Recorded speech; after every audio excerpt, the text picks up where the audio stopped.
ભરૂચ શહેરની મનુબડ ચોકડી નજીક આવેલ અહમદનગર સોસાયટી સ્થિત મસ્જિદ ફળિયામાં અંદાજે રૂપિયા 5 લાખના ખર્ચે નિર્માણ પામેલ આરસીસી રોડનું વોર્ડ નંબર 1ના નગરસેવક સલીમ અમદાવાદી તેમજ હેમેન્દ્ર કોઠેવાલાના હસ્તે લોકાર્પણ કરવામાં આવ્યું હતું. નવો આરસીસી રોડ બની જવાથી ચોમાસા દરમિયાન પડતી તકલીફોનો સુખદ અંત આવતા સ્થાનિકોએ ભરૂચ નગરપાલિકા સહિત સ્થાનિક નગરસેવકોનો આભાર માન્યો હતો. આ પ્રસંગે અહમદનગર સોસાયટીના આગેવાન સિરાજભાઈ, જાકીરભાઈ, વસીમ પટેલ, મૌલવી અબ્દુલ્લા સહિત સ્થાનિક મહિલાઓ ઉપસ્થિત રહી હતી. નગરપાલિકાનો જે તે અધિકારી આ ગ્રાન્ટમાં અમને મદદ કરે તમામનો અમે આભાર માનીએ છીએ.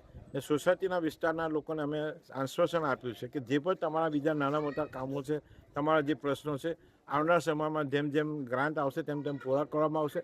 પણ આ જે રોડ બનાવેલો છે સારી રીતે વાપરે અને બીજા જે પણ પ્રશ્નો હોય ભેગા થઈને સારી રીતે સોસાયટીના જે પ્રશ્નો છે સોસાયટીની નગરપાલિકાના પ્રશ્નો નગરપાલિકાની રીતે પૂર્ણ થાય એવી અમે બાંયધરી આપી છે.